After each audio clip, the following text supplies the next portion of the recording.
Okay, we're still admitting some people, but hello everybody there. It's nice to see a lot of friendly faces and names again. Hi, Jo. Hello. Becca. Oh yes, thank you. Sorry, I've got so many screens open. It's sometimes difficult to go, who's there? Yeah, I know, it's tricky. Isn't it? Also coming back after holidays, it's kind of like, how do we do this again? But yeah.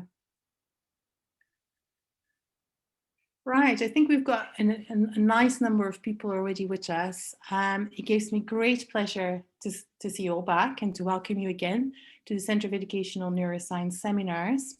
And it's a great pleasure to introduce the speaker who we have today, who is Dr. Jonathon Beale. So John is a researcher in residence at Eton College, and he's also a visiting researcher fellow at philosophy at the University of Hertfordshire. John has written a number of books, but most importantly, or for me, what I find an interesting book is Brain Can Do, which is a handbook of teaching and learning.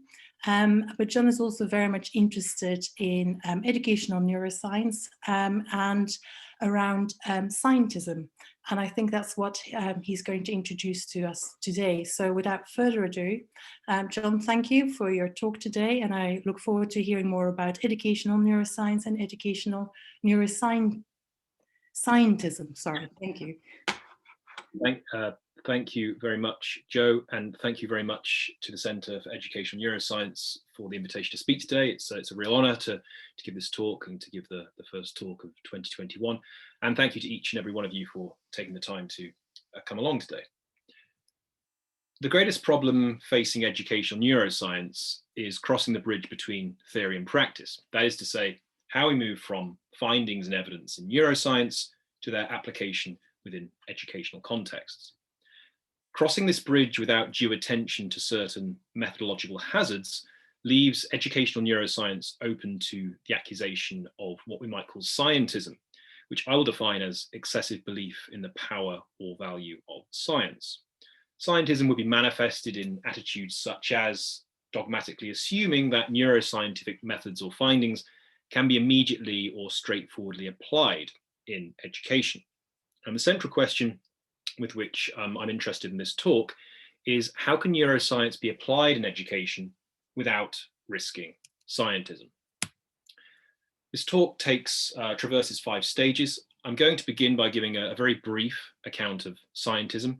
There's a much longer account within the paper that was circulated. I'm keeping this only so brief as to, we need some kind of account of it to work with for the paper to make sense, but I'll keep that as brief as possible. I'll then move on to argue that education should be included among the fields that are the most difficult to reduce to the sciences. That's important because the most common manifestation of scientism is the view that the natural sciences can be expanded such that non-scientific disciplines can be reduced to within their sphere. And I want to argue that education should be counted amongst the fields that can't be reduced to natural sciences. I'll then outline 3 examples of what I think would count as scientism in educational neuroscience, and that's what I'm calling here educational neuroscientism, the manifestation of scientism in educational neuroscience.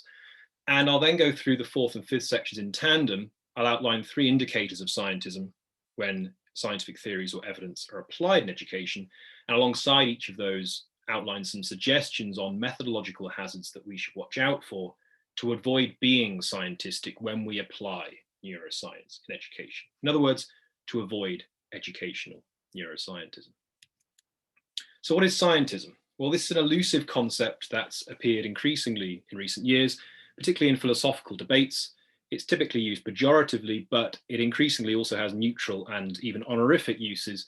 Those have emerged as a result of those accused of being scientistic rejecting the accusation. For example, an allegation of scientism might be against the view that we could reduce certain philosophical questions or even the whole domain of philosophy to the natural sciences. One might argue that certain philosophical questions can just be addressed by science, and someone might accuse that of being a manifestation of scientism, but those who endorse that view say, well, if that's what you call scientism, then I have no problem with that label, then I'm scientistic. Call my view that if you want, there's nothing wrong with that. Hence, there's a debate as to whether there is any such thing as scientism. There isn't any such thing as excessive belief in the power or value of science. I want to say that there is, but it's important to know that there are different uses of this term. It takes many forms and features, and there's much debate about what exactly it is, which is one of the reasons why I'm giving a brief account of it first. Most forms of scientism make controversial claims about the nature, value, or power of the natural sciences. And I think that we could crudely define the pejorative use of scientism as excessive belief in the power or value of science. And I'll now explain why I think we should define it in that way. The most common targets for allegations of scientism are controversial claims about science's expansion. And Michael Stenmark, one of the leading writers on scientism, argues that scientism is synonymous with what he calls scientific expansionism. This is the view that the boundaries of science could and should be expanded in such a way that something that has not previously been understood as science can now become a part of science. Now, whilst scientism is most commonly found in expansionist claims, I would argue that we can't treat it synonymously with that because scientism also takes non-expansionist forms.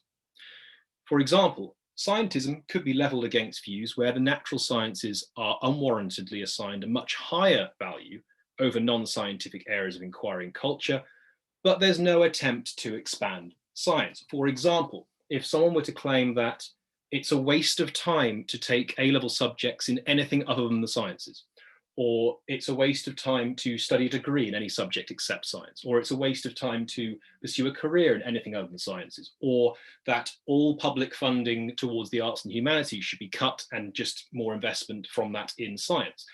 All those views, it seems legitimate to claim, are scientistic in a negative sense, but there's no claim to expand science. But there is a claim that the natural sciences are much more valuable than non-scientific areas of inquiry or culture. And taking into account that way of understanding scientism, another leading writer on scientism, Tom Sorrell, defines it as a matter of putting too high a value on science in comparison with other branches of learning or culture, which, and the examples I've given, can be manifested in ways that involve no attempt to expand science. If one thinks that it's a waste of time to take A-level subjects in anything other than the sciences, that need not involve any claim about expanding science. Another example we can find in the work of the economist and philosopher Friedrich von Hayek, who gives one of the most interesting historical accounts of scientism in 3 papers he published in the early 1940s in Economica, Scientism and the Study of Society. And he argues that the very concept of scientism emerged during the first half of the 19th century, during which time the natural sciences began to exercise an extraordinary fascination on those working in other fields. This led to some practitioners of other disciplines, particularly in the non-natural sciences, to imitate the teaching and vocabulary of the natural sciences. This risked those disciplines imitating methods from the natural sciences rather than adapting their own methods more and more to their own particular problems.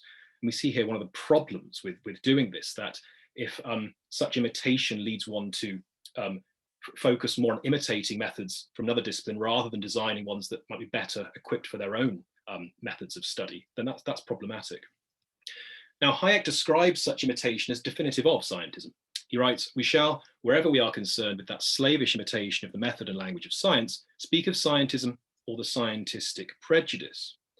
Now, if we are to treat such imitation as a result of deference to the sciences as a form of scientism, that again need not involve expanding science. So if such imitation, we are to take that as a form of scientism, again, the concept can't be treated synonymously with scientific expansionism, Patcher Stenmark.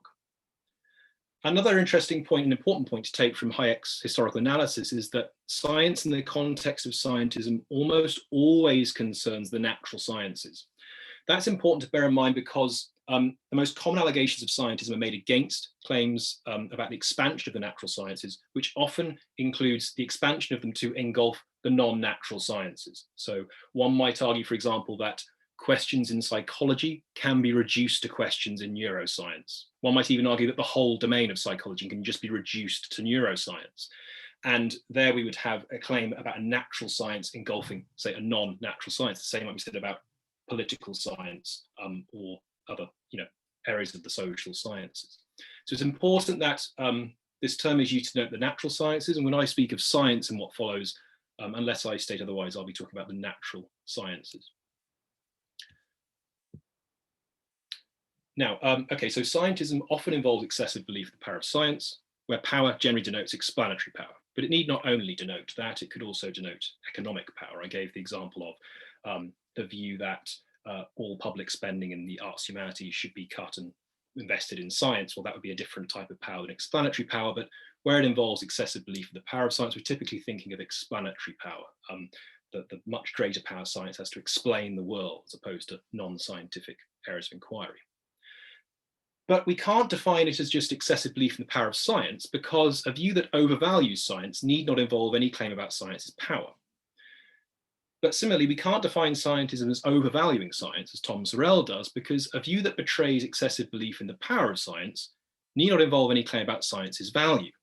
Okay, it might not involve an evaluative claim, it might just be a descriptive claim. You believe that science is more powerful in various ways than other disciplines. So I think that we should define the pejorative use of scientism disjunctively to cover both these kinds of things. Excessive belief in the power or value of science. That covers, I think, all of the various pejorative ways in which scientism tends to get leveled against views. One final point to make about scientism before moving on. Some specification needs to be made about how much value or power are assigned to science over non-science. Tom Sorel's work is also useful here. He writes, scientism is the belief that science is much the most valuable part of human learning. What is crucial to scientism is, he writes, the thought that the scientific is much more valuable than the non-scientific, or the thought that the non-scientific is of negligible value.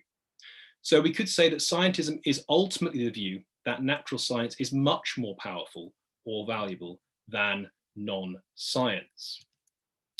And one final thing to say here, to counter scientistic, a view needs to be controversial.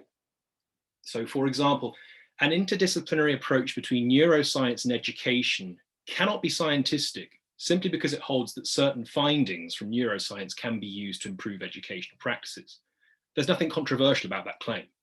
To be scientistic, it needs to be much more ambitious. For example, the view that education without attention to neuroscience is inadequate. That's a controversial claim, and that, I would argue, is one that's controversial because it's scientistic. It makes an unwarranted claim about the value or power of science and its role in education. It doesn't have justification. It's not the case that education is inadequate without attention to neuroscience, and I'll talk more about this later. But the kind of view I've put on the second bullet point here, that's not controversial. That would not, there's nothing wrong with that view. That wouldn't be an example of scientism. Okay, so what I've done in that first part of the paper is very briefly outlined an account of what scientism is, just to give us some grip on what it is that I'm talking about here. And with that in mind, scientism defined as excessive belief in the power or value of science, the important question is, well, what is it to have excessive belief in the power or value of science, and how is that manifested, for example, within education, within the application of educational neuroscience? And I want to now move on to talk about, to argue that education should be included among the fields that are the most difficult to reduce to the natural sciences. Now, what is the most strong form of scientism that we can imagine? Well, this is outlined by, again, Mikhail Stenmark. He writes, in its most ambitious form, scientism states that science has no boundaries. Eventually, science will answer all human problems. All the tasks human beings face will eventually be solved by science. But it's difficult to find anyone who endorses this view. Those who try to give an example of this in the literature on scientism often refer to politicians giving speeches at, for example, science conferences, where they're talking in a hyperbolical manner. I don't think we should take it very seriously. It's hard to find anyone who endorses this view. I mean, what would this view even be? So you could hold that many of the greatest tasks human beings face will be solved by science, for example, climate change, ending the coronavirus pandemic and so on, but all the tasks human beings face, well, imagine what that involves. So the task of raising one's children well, okay, that's a task that many human beings face. Will that be solved by science? The task of ensuring one's relationships with others are good, again, that's a task every human being faces. I don't think that's one that's going to be solved by science, although scientific evidence and research could help one in those areas. So it's difficult to find anyone who holds quite this view, but the strongest we can find, and by the way, that's highlighted in grey at the top, so I was thinking of removing it, but I won't remove it, I'll talk through it now. The closest we can find to that view is those who hold that science could encompass all those domains widely held to be especially problematic to reduce to science. And in debates concerning scientism, there's 4 areas in particular: religion and the supernatural, philosophy, intentionality, and morality. Intentionality being the notion in the philosophy of mind that various mental states, thoughts, beliefs, desires, and emotions have intentional content. They're about objects in the world, and their intentional content is what they're about. For example, I believe that right now I'm giving a presentation. My thought is about my presentation. Now, when I say reduce to science, I mean that there are various writers who and thinkers who believe that we could reduce, say, philosophy to natural science. The questions and problems of philosophy could be reduced to science, and in the case of religion, religious questions could be reduced to science. And of those 4 domains, the one that's taken to be most problematic is morality. But there are some thinkers who believe that moral questions and morality as a whole could be reduced to science, in the sense that science could provide an objective basis for morality. For example, very influential thinkers such as Sam Harris, Michael Shermer, and Richard Carrier. Sam Harris's The Moral Landscape argues that science can determine human values, and we can derive should and ought from natural facts about the world. And in a recent volume on scientism, the one cited there, several contributors argue that no matter how far we expand science's boundaries, it cannot do this. It cannot provide an objective basis for morality. So I think the most ambitious form of scientism we can get is not that which is described by Stenmark on the previous slide, because that's just too ambitious. I don't think anyone endorses that as a straw man. But I think that the strongest form would be the claim that science could tell us how we ought to act. Science could provide an objective basis for morality. But what I want to suggest here is that education should perhaps be added to those domains that are especially problematic for science to encompass. So I've given the 4 most common domains at the top. Perhaps education should be the 5th. Now, it's not often referred to education in these debates, and it's understandable why, because education is not, say, one branch. I mean, philosophy, for example, is a subject which is often taught within an educational institution, whereas education is not a branch of other branches as such. It covers it covers many possible domains. It's essentially interdisciplinary. So it's not surprising that it's often not included within those domains, because we could break it down to subsidiary domains. But nonetheless, I want to talk about it here as a domain that would be very difficult to try to reduce to exhaustive explanation within the natural sciences, and how that might tell us something about the limits of the application of research in education, and ipso facto the limits of educational neuroscience research in education. While education can be informed by educational neuroscience, and I think it can be significantly informed by it, education could not ever be entirely reduced to or based upon educational neuroscience, or for that matter, the science of learning, the interdisciplinary field that aims to increase our knowledge of how we learn by drawing on evidence from the natural, cognitive, and psychological sciences to try and improve educational outcomes. And a lot of the points I'm making here can be applied by extension to the science of learning.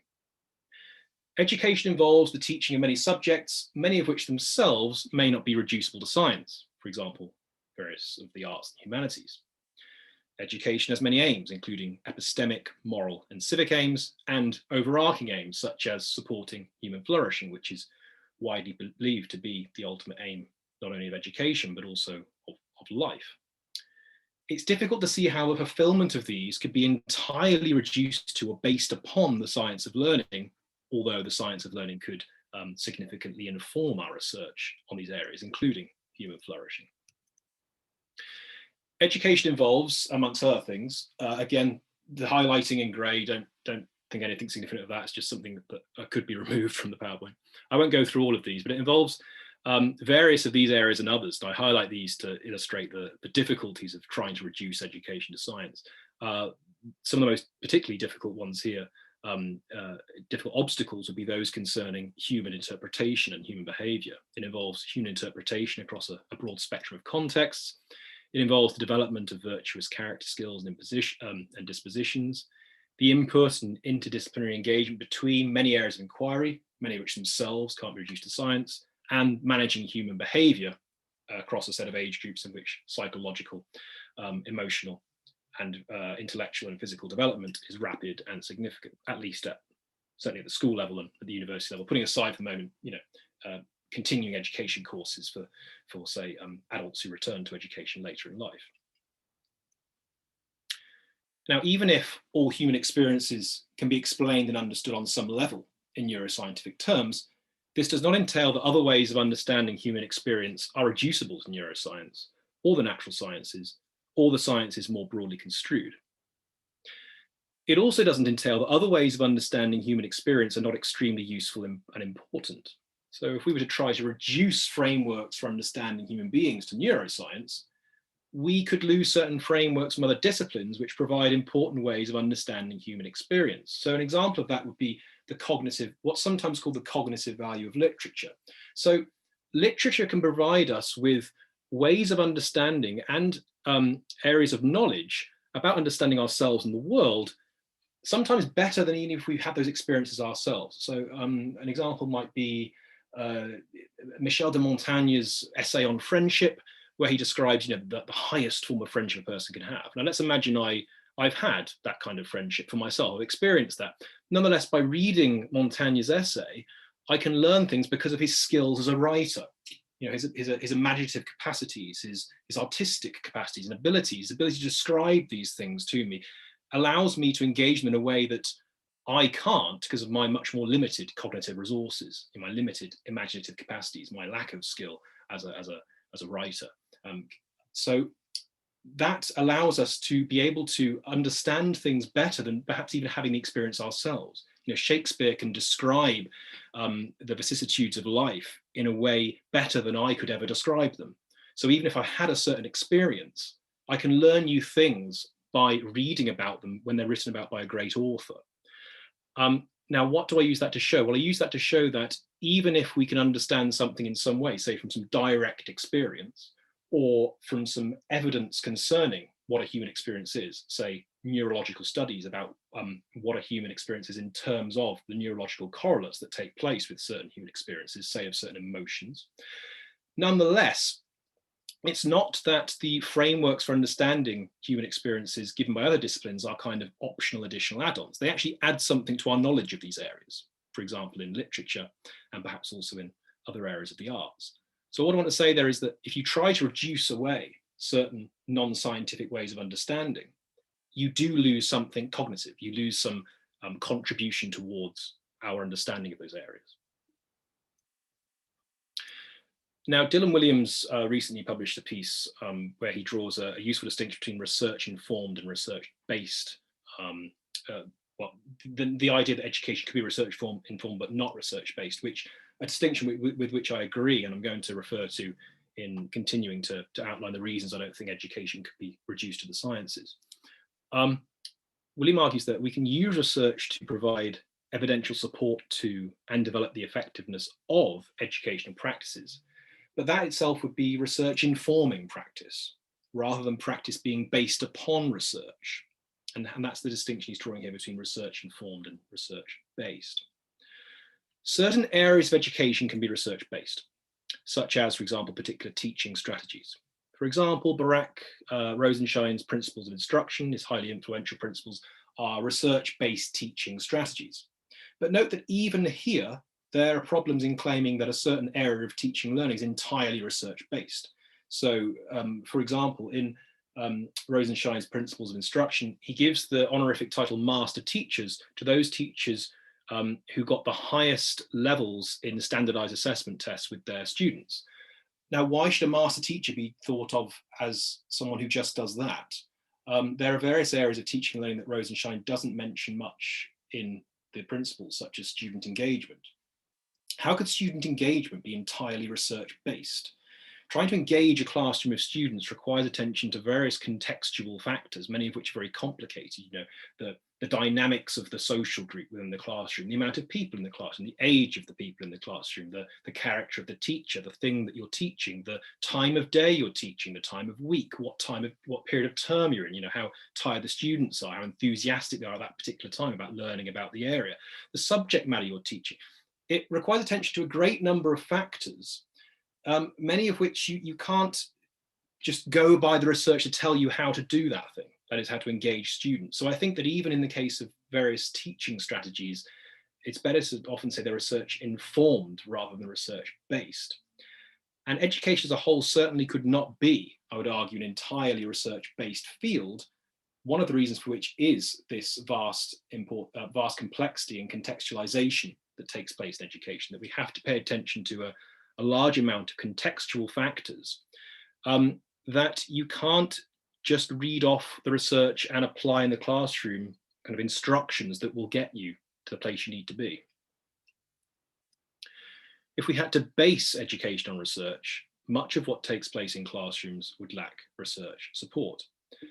In some cases, this would be because there is not yet the relevant research. In others, it would be because research would not be applicable in certain contexts or would not tell us much. So given the example of engagement, another might be how you help a student reach their potential. Imagine you've got a student who's underachieving significantly and you want to help that student to reach their potential. How do you go about negotiating that process with the student, helping them to reach their potential, helping to motivate them, giving them the right information, setting them the right work, working in the right ways? Again, it requires attention to a vast number of contextual factors and will depend on certain factors such as the character of the student, the character of the teacher, and so on. It's hard to see how that would be research based, but it could be research informed. So William argues education can be research informed, but not research based, because classrooms are just too complicated for research to ever tell teachers what to do. Well, what would a research-based practice be? A research-based practice is undertaken on the basis of the research supporting it. For example, prescribing medicine. So a doctor prescribes medicine on the basis of at least some evidence for that medicine being efficacious in helping to cure the illness. There might be limited evidence at the time, but there'd have to be at least some evidence in order for it to be prescribed. A research-informed practice, by contrast, is informed by research but need not make recourse to research to justify its employment. Now, education takes this form. So, for example, many teaching methods have been successfully employed for a long time without research showing why they're effective. But the lack of evidence supporting their effectiveness does not imply that we should give them up in favor of methods, the effectiveness of which is supported by research evidence, or even think of them as less pedagogically valuable. Okay, so that's the distinction between research-informed and research-based education, and that brings me to the end of the second part of my paper. So what I've done there is I've tried to argue that education should be included amongst the fields that are the most difficult to reduce to explanation in scientific terms. And I've done that because the most common manifestation of scientism is the view that we could expand the sciences such that we could reduce some field to explanation in scientific terms. I've tried to use that to build in, to lead into a discussion about the role of research in education and its possible limits, which I've argued, education should be research informed, but not research based, developing some ideas from Dylan William.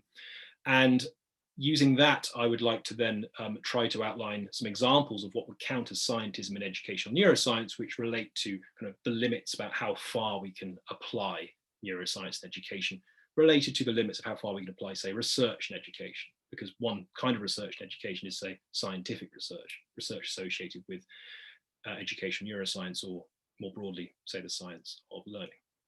So here's 3 examples of what I think would count as scientism in educational neuroscience. Remember, I'm defining scientism as excessive belief in the power or value of science. First, neuroscientific methods and findings can be immediately or straightforwardly applied in educational contexts. Claims about the application of neuroscientific methods or findings to education need to be justified because their application is not straightforward. And there are at least 3 reasons for this. First, education is not a branch of science.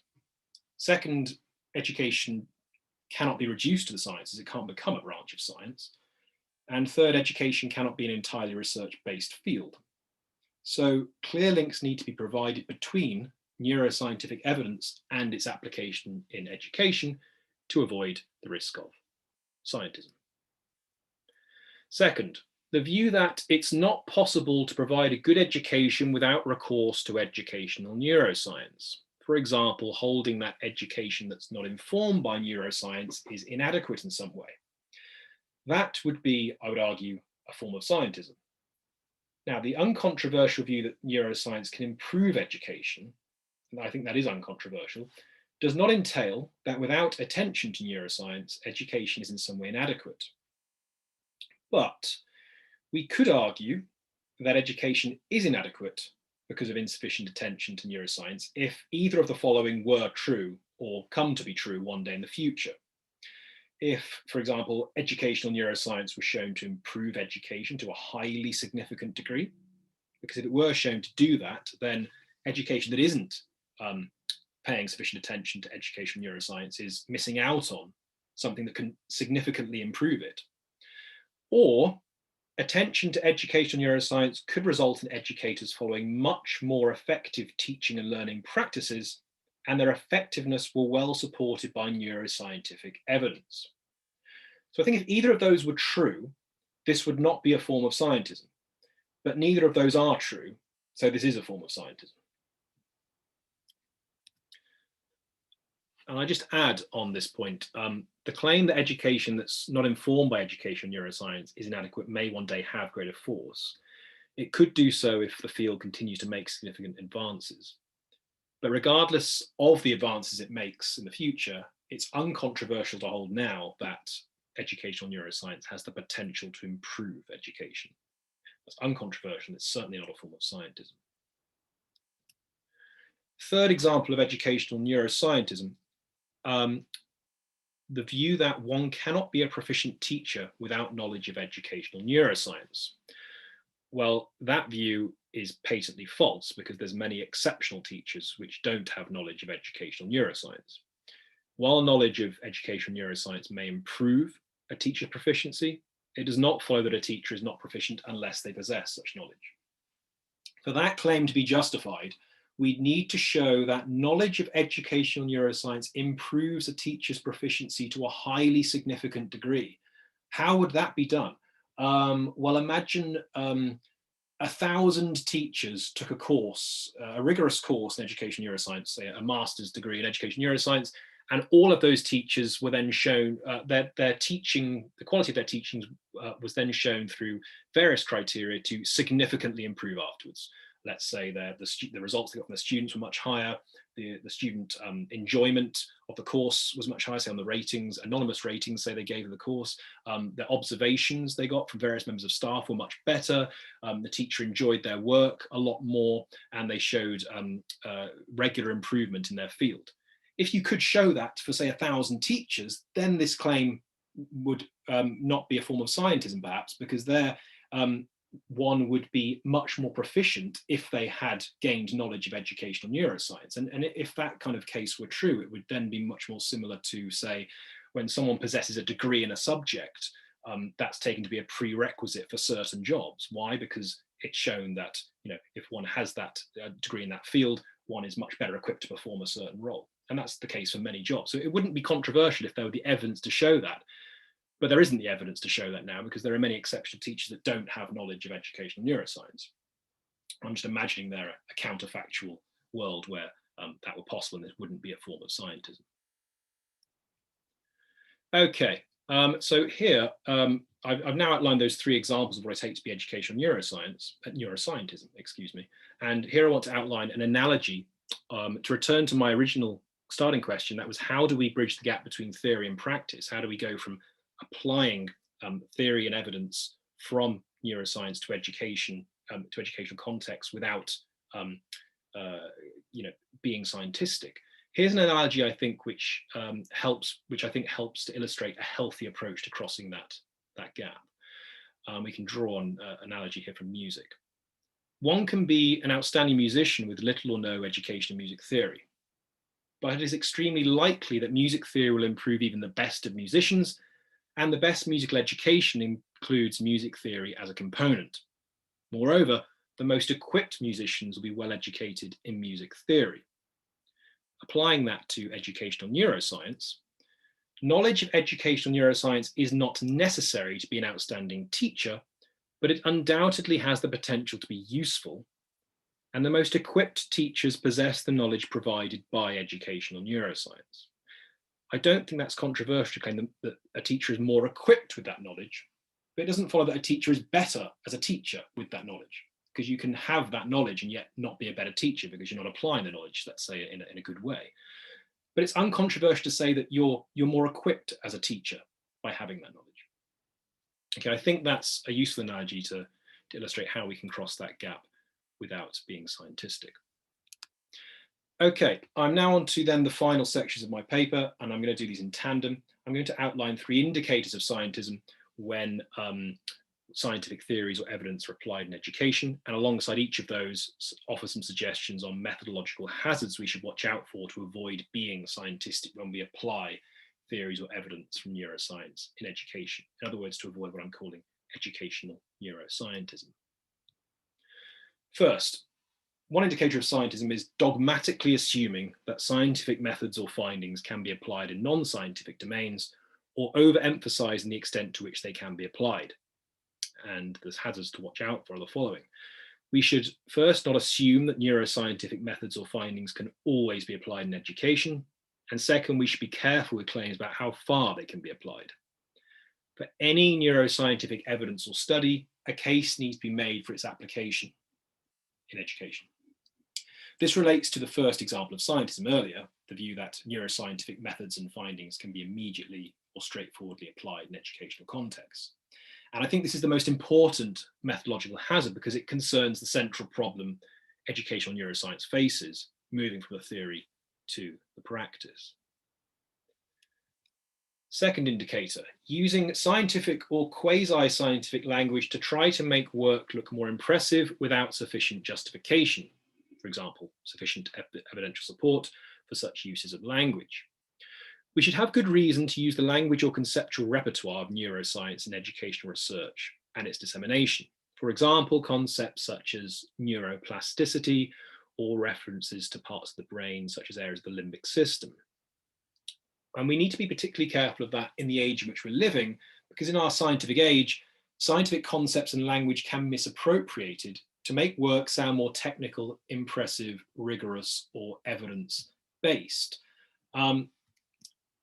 With neuroscientific concepts and terms increasingly entering the parlance of education, they are increasingly employed more widely and liberally. And I think we have a responsibility as disseminators of educational research, particularly those of us who are educational researchers, but also as consumers of educational research, to be aware of the ways in which neuroscientific concepts and terms can be misappropriated to give a misleading impression of technicality, rigor, or extensive evidential support.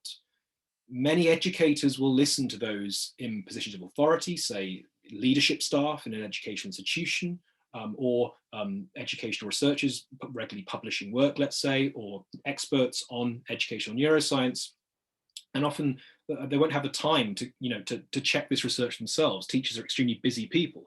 And so there is a responsibility placed upon those of us disseminating research and using these terms to use them responsibly, because in the scientific age in which we're living, if one refers to, say, a part of the brain to back up some claim, that's taken by many people often just to be, okay, well, this must be true then. And so we need to be very careful with how these terms are used. We need to have good justification for using them. There is good evidential support for referring to this neuroscientific concept, using this neuroscientific term in education. And the third indicator of scientism is holding that to explain something scientifically is to explain it away. To explain something in neuroscientific terms is not to explain it away. That, by which I mean it's not to reduce it to nothing but neuroscientific terms. Just because all areas of human thought and behavior can be causally explained in neuroscientific terms on some level, this does not show that other ways of understanding human behavior can be reduced to explanation in neuroscientific terms. Neuroscientific explanations of areas especially relevant to teaching and learning should not be interpreted as reducing teaching and learning to exhaustive explanation in neuroscientific terms. Okay, so those are the 3 indicators of scientism I want to outline, and 3 methodological hazards we should watch out for to avoid them. And I want to, before I conclude, just outline here what I think are 3 principles that we can go by to avoid the risk, or certainly lessen the risk, of what I'm calling educational neuroscientism, the manifestation of scientism in educational neuroscience.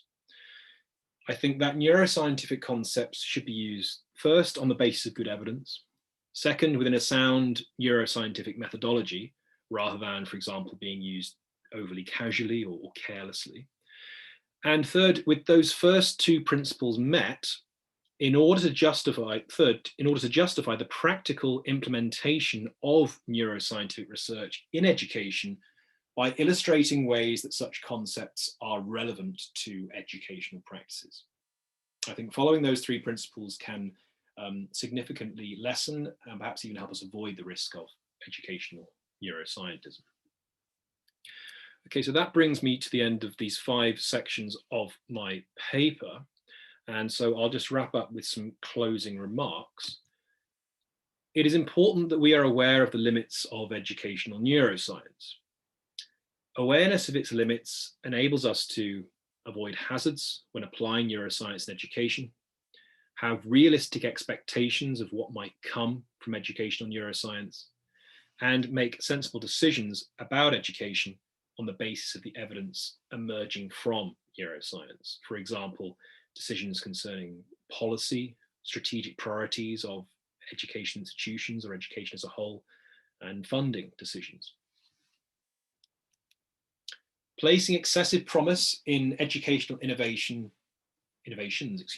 can lead to poorly judged decisions about educational strategies and policies, and the consolidation of a misplaced divide between so-called educational traditionalists and innovators.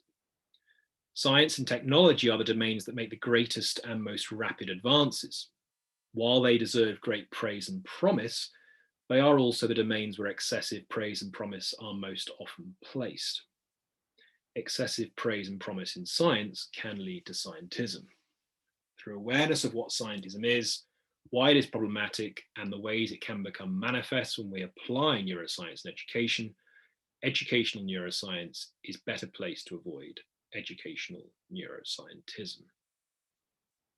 So that brings an end to this paper. The paper on which today's talk was based is available in full at this link. I'm not sure what's happening with the dissemination of PowerPoint, but I can disseminate it. You're welcome to email me and I'll send it to you, or I can put it on my website for you to download. All the references that I've referred to today are included at the end.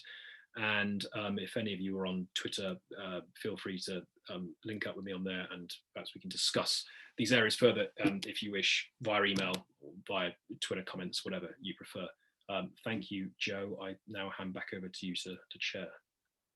Thank you very much. Sorry, I don't talk enough these days. Thanks very much, John, for your talk.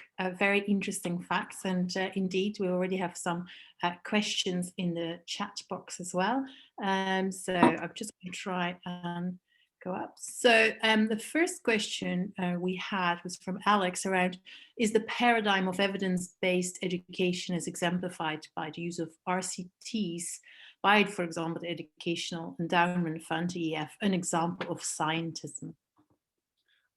It would depend on how far the claims are about the role of evidence, the role of research in education are taken.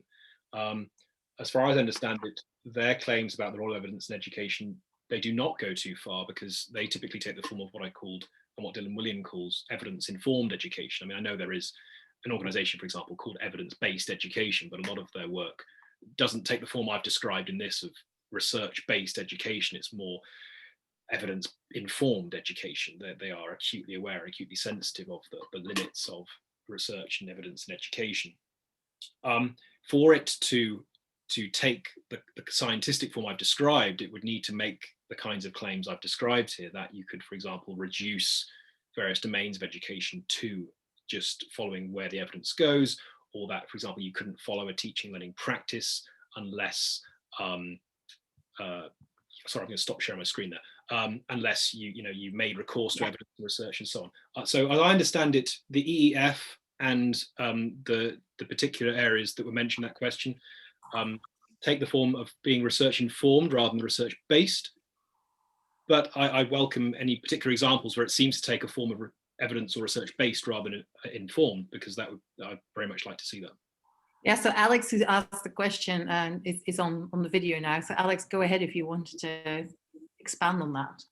Yeah, thanks, Jonathan. Absolutely amazing presentation. I really like your distinction and use of Williams' distinction, but I see the use of, for instance, the randomized controlled trial as a gatekeeper for what is considered good practice, and if it hasn't been through a randomized controlled trial, it's being labeled as fluffy or not evidence-based. And I see this as a use of scientism by people in, with an educational agenda of what is considered good practice, which is very scientific in, well, it's evidence-based, it's cognitive science-based, it's kind of the thing you should do, where other things are fluffy and not evidenced. Yeah, I see what you mean. Yeah, I see what you mean. So yeah, if the view that a teaching and learning method ought not be respected unless there's evidence from a randomized controlled trial to show that it's that's the point I'm making. That to me is flagrant scientism. That's an interesting example, and I think I would agree with you that that would be a manifestation of scientism, because you can imagine that various teaching learning methods have been demonstrated across time, and many teachers to be effective, and many teachers have been shown to be effective through years performing their role. And exactly, this is playing into a very current, I'm not in the UK, but I follow what's going on in the UK educationally. And when you get what's he called, Gavin Williamson, the minister in charge of education, basically saying children should be sat in rows looking to the front, that's a very scientific political policy use of evidence that supposedly says direct instruction is superior to group work or other things. Yeah, I mean, well, it would only be scientific if it made some reference. It needs to make some reference to science. So if that claim were made and it was said, well, okay, I'm using one very crass thing, which is a politician, but there's a whole movement within education that is basically saying direct instruction is the only valid method because RCT, etc. Yeah. So if it were said, for example, okay, there is this randomized controlled trial that says that direct instruction with all the students facing forwards works very effectively, but your alternative method, there isn't a randomized controlled trial, which shows that therefore it's impoverished compared to this one. That would be the kind of example I've given in my talk of one of the aspects of scientism. I will add, though, that if one makes certain scientific claims about certain educational practices, say some neuroscientific or psychological concept, and they don't appeal to some, say, randomized control trial to support that, then that's a kind of something that would be something different there, I think, to the kind of examples we're talking about, where it would seem to be the case that you would need some kind of scientific evidence to support the case for certain practices, but that wouldn't be the case for, say, some anecdotal claims of, well, this works with me in my classes and has worked for years and these things. I'm not trying to express it in terms of some research in psychology. I'm just saying what seems to work for me, given my teaching styles. That I don't think you need to give evidential support in the same kind of way there, because you're not trying to further it as some further claim about what works psychologically in education. But thank you. That's a great example you've given, one that I'd like to think about further.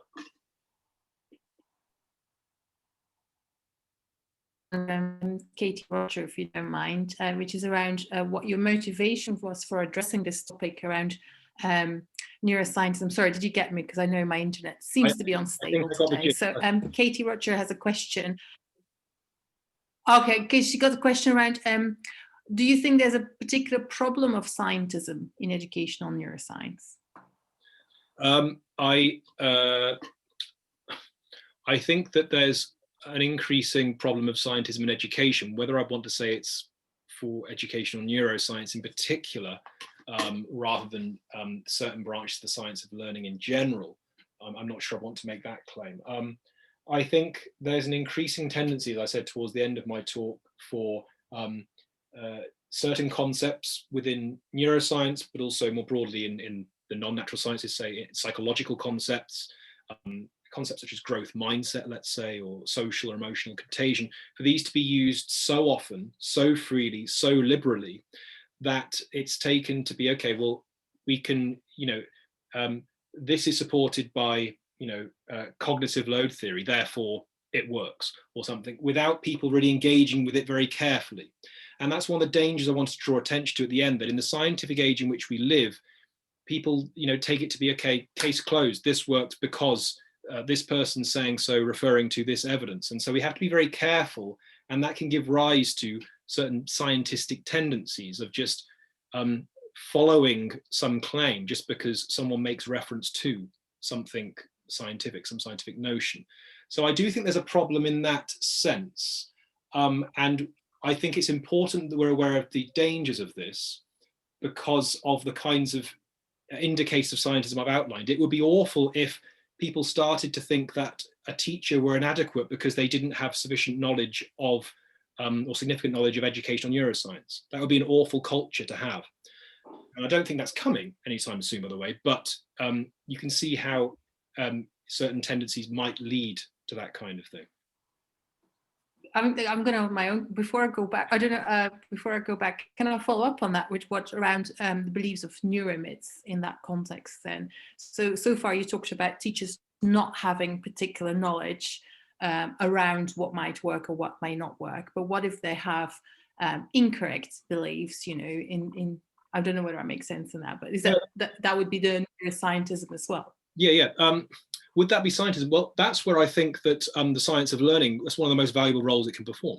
So not only, exposing and expunging neuromyths, but also showing us where certain beliefs we have are intuitive beliefs, let's say we have, are wrong because the scientific research shows us. So a good example of that is the book Make It Stick by the psychologists Mark McDaniel and Roddy Rodiger and the writer Peter Brown, where they argue, I think convincingly, that various intuitions we have about learning are not supported by scientific evidence. And in fact, evidence suggests that counterintuitive learning, teaching learning practices are actually more effective. For example, the idea that learning is most effective when it involves more effort from the student.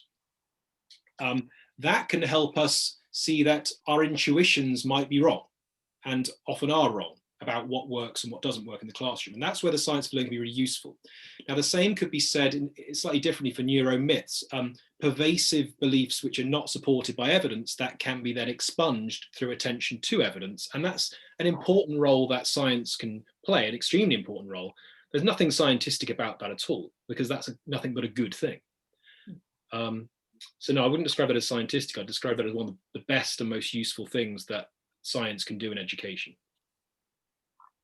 Brilliant. I don't know. I know James Rans, you asked a long question. I don't know whether after all that's been said, whether you still want to follow up on that with your question. Thank you for the chance. And by the way, John's amazing presentation. Thank you so much. But I kind of wanted to frame this idea of, you referred to the difficulty in reducing a lot of complicated things as part of the evidence that we have to be careful with the over-application of scientific expansionism. But it strikes me that a lot of things have been too complicated in the past from the perspective of various, of the best thinkers at the time, and then later were resolved with greater, various advances. So I'm curious about this kind of a more nuanced question, which you do address, I think, in part. But when you're dealing with like a mixed classroom, for example, and you're trying to pick which strategy is the best, I feel like that's an example where science really has a hard time. For example, should I teach to the most attentive students or to the ones who need the most motivational support or who have bring a lot of struggles to the learning process? That's a situation where I don't know what science would necessarily do, because you're kind of making a judgment call. I'm curious if you want to reflect on that.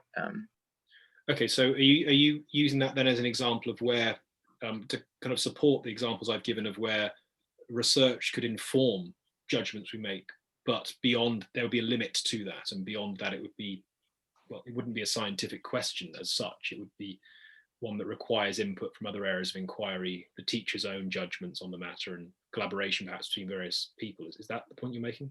Right. Like there might be scientific innovation that would figure out, okay, we have the best learning method for student A and this excellent learning instructional method for student B, but they're both in the class at the same time. You've got one teacher and they have to figure something else out to address both, to teach both A and B. Yeah, I see what you mean. And I mean, we should to be as charitable as possible. We could imagine that there would also be scientific research that suggests, research the science learner that says, okay, imagine you're in this situation where you've got 2, 3, 4, 5, 10 students, all these different requirements. How do you deal with and navigate that process?